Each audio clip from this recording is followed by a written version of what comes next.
qual é ou qual deveria ser a relação do cristão com a literatura. Ela tem alguns problemas e equívocos, e quando a gente observa no nosso contexto, né, principalmente a minha observação no contexto ali das coisas que eu percebo, né, dos jovens, que eu observo, que eu interajo, que eu conheço nas redes sociais, eu vejo que essa relação com a literatura ela é bem pouca e ela é bem superficial, para falar a verdade. São poucos os jovens, né? São poucos os cristãos que têm um comprometimento com a literatura, como o C.S. Lewis comentava, né? Toda aquela questão do leitor literato e não literato. Trazendo esse termo do leitor literato, são poucos os leitores literatos cristãos, né, que existem hoje, né, e que fazem essa, digamos, apologia da literatura e que tem essa paixão e comenta e conversa e indica livros, da maioria que são leitores não literatos, que são aqueles cristãos que pegam alguns livros durante o ano, um ou dois, de fantasia, sei lá. Os mais comuns são O Senhor dos Anéis e As Crônicas de Nárnia, né? São os clássicos da literatura cristã. Então, eles meio que resumem sua vida de leitura apenas a esses livros. Claro que eu não estou generalizando, mas quando a gente olha, né, para o quadro geral, a gente vê uma supervalorização dos livros, né, teológicos e tal, e você vê uma desvalorização da literatura como um papel essencial na formação do ser humano, principalmente na formação do cristão, né? É interessante que a Bíblia, né, ela é narrativa. Ela não é um livro teológico, tratado teológico, filosófico, com termos técnicos, não. Ela é uma narrativa do começo ao fim, que tem histórias, que tem poesia, né, que tem provérbios. São pequenas histórias que vão compondo esta grande narrativa que tem o seu clímax, né, com a encarnação de Cristo, a sua morte, a sua ressurreição e ascensão. E continua, né, essa narrativa aí dos atos redentivos, né, de Deus. Já começa aí, né?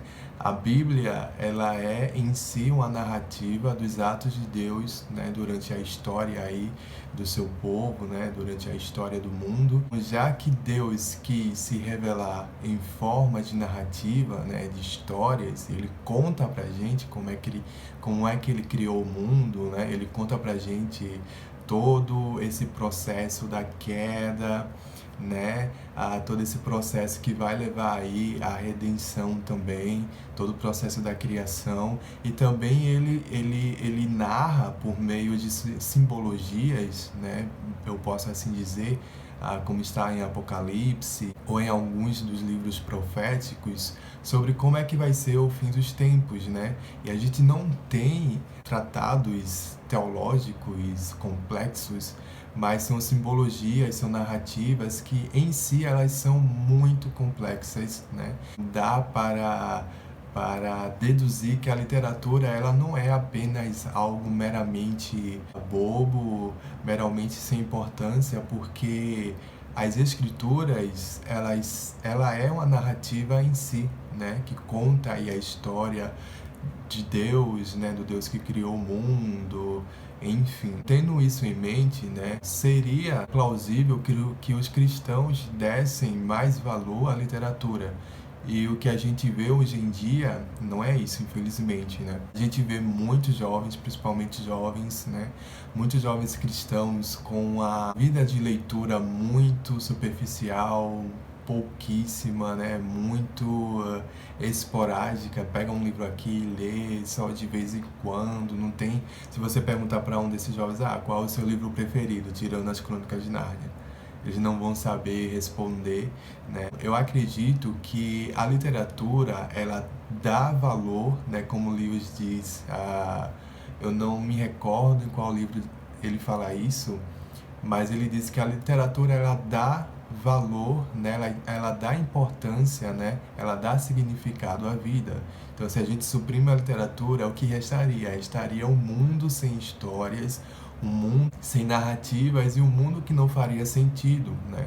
Porque através das histórias, através dos grandes romances universais, a gente tem esse acesso aos problemas humanos, aos problemas que a humanidade no passado enfrentou, que continua enfrentando nos dias atuais, mas só que a gente olha para esses problemas com outros olhos, a gente vive em épocas através de olhos de outras pessoas, então a gente vive várias vidas, né, por meio da literatura, por causa da literatura, né, dos autores que imaginaram aí, que é esse subproduto da imaginação que vem também do Criador, né? Então o dom de criar histórias vem de Deus, então a gente não deveria descartar a literatura, porque ela é sim um dom que vem de Deus, e um dom, né, algo que dá valor à vida, né, que dá valor à existência, que deixa a existência um pouco menos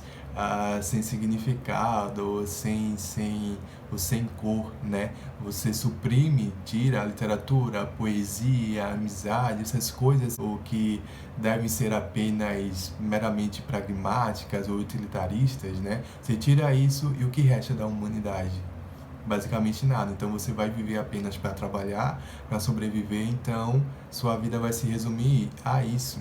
Então, uma vida muito cinza, né? A essência da literatura é justamente essa, é que ela dá valor, né, à existência, e ela nos enche de vida, né? Ainda mais vida, porque a gente vive várias vidas, né? A gente sente as coisas, sentimentos, a gente passa por situações sendo outros, mas não deixando de ser nós mesmos. Então eu tenho essa missão, quem me conhece sabe, né? Eu pego muito no pé dos meus amigos, olha, leia literatura, leia Machado de Assis, leia Dostoiévski, leia Homero, leia o Goethe, leia, né? Leia o Poe, leia a literatura, porque ao ler a literatura, principalmente a grande literatura, os grandes clássicos universais do Ocidente, a gente vai adquirindo um repertório, a gente vai deixando também a nossa bagagem, né, de experiências, de amadurecimento mais encorpada, porque mesmo que a gente não passe por determinadas situações, mas através da literatura a gente já sabe, já tem uma noção de como é lidar com essa situação, que a gente entra na pele de cada personagem, aí a gente sente, né, o que ele está passando, os seus dilemas interiores, as suas dúvidas, e a gente se identifica, e é isso que torna, né, a vida tão interessante, tão cheia de significados, porque não é apenas o meu olhar sobre o mundo, né, são os olhares de outros sobre o mundo, né, sobre a existência, sobre a vivência, que vai dando essa riqueza de visões e que vai me auxiliar a ter uma compreensão melhor na vida, né?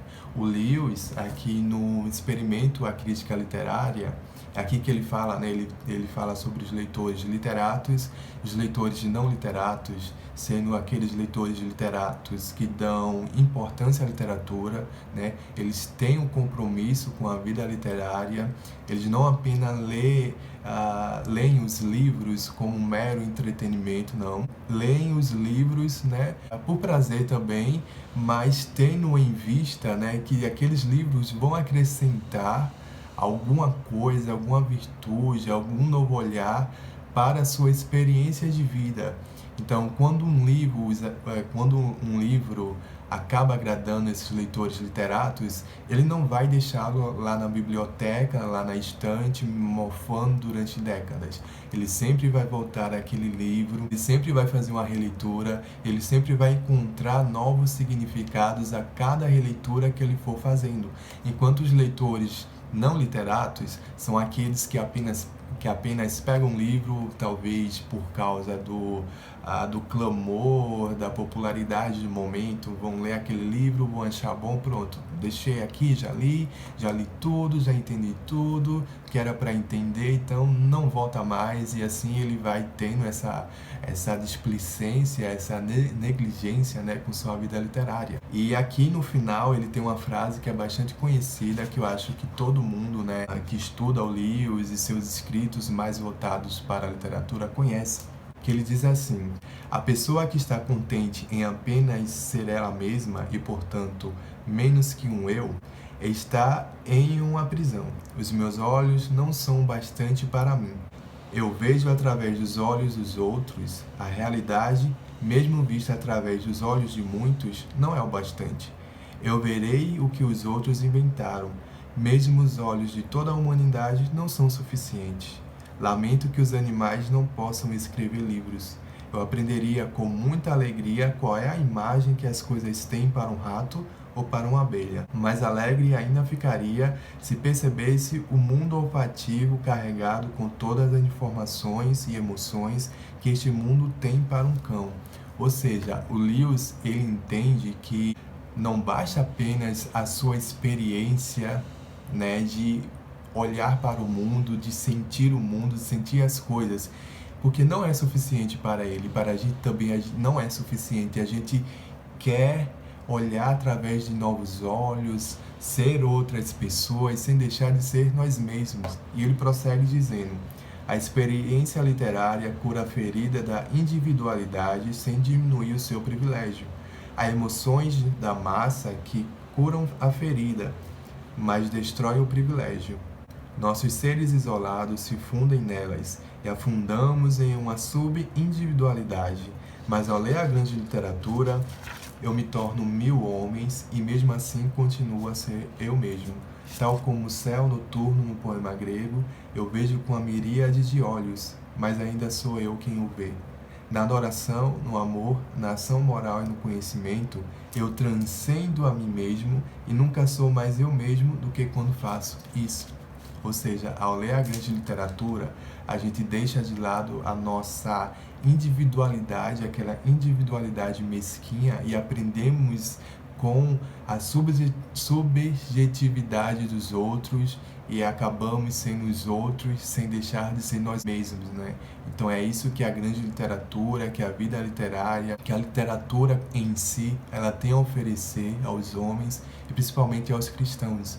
Por isso eu digo, leia a literatura, porque a literatura será capaz, e aqui eu faço uma grande aspas no sentido meramente dentro desse contexto, será capaz de salvar a sua vida de uma individualidade que acabará levando você talvez a um abismo ou a uma cegueira, até mesmo a uma incompreensão do que é ser humano. Você vai se sentir sozinho à deriva, sem ter relações, talvez pensando que as coisas que você passa, só você passa, mas quando você lê literatura, a grande literatura, você percebe que não está sozinho, você percebe que outros já passaram pelo mesmo que você está passando, então esses outros vai ajudar você a passar por isso que você está passando, e assim você vai deixar de ser você mesmo na sua individualidade, para que você seja os outros, sem deixar de ser você mesmo.